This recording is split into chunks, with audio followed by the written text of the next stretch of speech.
നമസ്കാരം. മലയാളി വാർത്തയിലേക്ക് സ്വാഗതം. അമേരിക്കയിൽ അനധികൃത കുടിയേറ്റക്കാരെ പിടികൂടുന്ന നടപടികൾ പുരോഗമിക്കുമ്പോൾ ക്യൂബയിലുള്ള അമേരിക്കയുടെ തടവറയായ ഗോണ്ടാനാമോ ബേയിലേക്ക് കൂടുതൽ അമേരിക്കൻ സൈനികർ എത്തി തുടങ്ങി. പിടികൂടുന്ന ക്രിമിനൽ പശ്ചാത്തലമുള്ള അനധികൃത കുടിയേറ്റക്കാരെ ഇവിടേക്ക് കൊണ്ടുവരുമെന്ന് പ്രസിഡന്റ് ഡൊണാൾഡ് ട്രംപ് നേരത്തെ മുന്നറിയിപ്പ് നൽകിയിരുന്നു. ഇന്നലെയാണ് US സൈനികർ ഇവിടെ എത്തിയത്. അമേരിക്കൻ പ്രസിഡന്റ് ഡൊണാൾഡ് ട്രംപും വൈസ് പ്രസിഡന്റ് JD വാൻസും സമൂഹ മാധ്യമങ്ങളിൽ സൈനികർ ഗോണ്ടാനാമോ ബേയിൽ എത്തുന്ന ചിത്രങ്ങൾ പോസ്റ്റ് ചെയ്തിട്ടുണ്ട്. വ്യോമസേനയുടെ കൂറ്റൻ വിമാനങ്ങളാണ് ഇവർ എത്തുന്നതായി ചിത്രങ്ങളിൽ കാണുന്നത്. രാജ്യത്തിന്റെ ആഭ്യന്തര സുരക്ഷ വർദ്ധിപ്പിക്കുന്നതിന്റെ ഭാഗമായിട്ടാണ് ഇത്തരത്തിലൊരു നടപടി സ്വീകരിക്കുന്നതെന്നാണ് അമേരിക്കൻ സർക്കാർ വ്യക്തമാക്കിയിരിക്കുന്നത്. 2001 സെപ്റ്റംബർ 11 അമേരിക്കയിൽ നടത്തിയ തീവ്രവാദി ആക്രമണവുമായി ബന്ധപ്പെട്ട കേസിലെ പ്രതികളെ ഇവിടെയാണ് താമസിപ്പിച്ചിരുന്നത്. ഇവിടെ തടവുപുള്ളികളെ ക്രൂരമായി മനുഷ്യത്വരഹിതമായി ചോദ്യം ചെയ്യുന്നതായി പലവട്ടം ആരോപണം ഉയർന്നിരുന്നു. പല രാജ്യത്തും നിന്നുള്ള അനധികൃത കുടിയേറ്റക്കാരെ പിടികൂടി അവരവരുടെ രാജ്യത്തേക്ക് അയക്കുന്ന നടപടി തുടരുമ്പോഴും പിടികൂടുന്നവരെ നാട്ടിലേക്ക് അയക്കുന്നതിന് മുൻപ് എവിടെയാണ് പാർപ്പിക്കുക എന്ന പ്രശ്നം ഉയർന്നപ്പോഴാണ് ട്രംപ് അവരെ ഗോണ്ടാനാമോ ബേയിലേക്ക് അയക്കാൻ ഉത്തരവിട്ടത്. ഇവിടെ ആയിരക്കണക്കിന് ആളുകളെ താമസിപ്പിക്കാമെന്നും ട്രംപ് ചൂണ്ടിക്കാട്ടിയിരുന്നു. ചില രാജ്യങ്ങൾ അവരുടെ നാട്ടിൽ നിന്നുള്ള അനധികൃത കുടിയേറ്റക്കാരെ സ്വീകരിക്കാൻ വിസമ്മതിക്കുക കൂടി ചെയ്ത സാഹചര്യത്തിലാണ് ഇത്തരത്തിലൊരു നീക്കം നടത്താൻ ട്രംപ് ഉത്തരവിട്ടത്.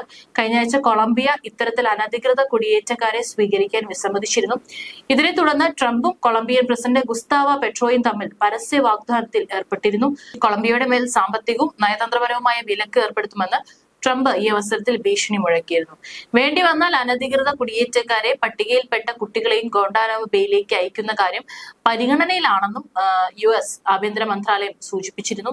കുറ്റവാളികളെ പിടികൂടുന്നതിനും അതിലൂടെ അമേരിക്കൻ ജനതയ്ക്ക് സമാധാനം കൈവരുത്തുന്നതിനുമാണ് പ്രസിഡന്റ് മുൻഗണന നൽകുന്നത് എന്നാണ് അവർ ഇതിന് നൽകുന്ന വിശദീകരണം.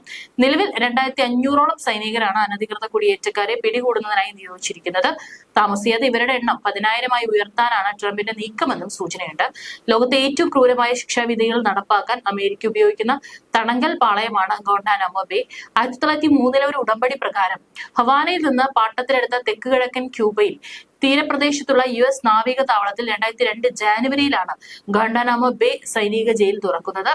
തീവ്രവാദികളും കുപ്രസിദ്ധ കുറ്റവാളികളും അടക്കം 800-ലേറെ തടവുകാരാണ് ഗോണ്ടാനാമോ ബേയിലുണ്ടായിരുന്നത്.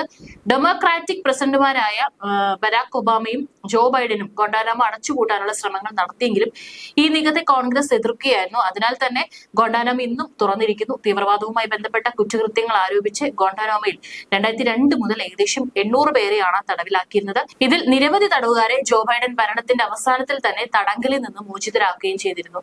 നിലവിൽ തടങ്കലിൽ അവശേഷിക്കുന്നത് വെറും 15 പേർ മാത്രമാണ്. ഇവരിൽ നിന്ന് 3 പേരുടെ മോചനത്തിനുള്ള നടപടികൾ തുടരുകയാണ്. മറ്റു 3 പേർ മോചനത്തിന് സാധ്യതയുള്ളവരുമാണ്.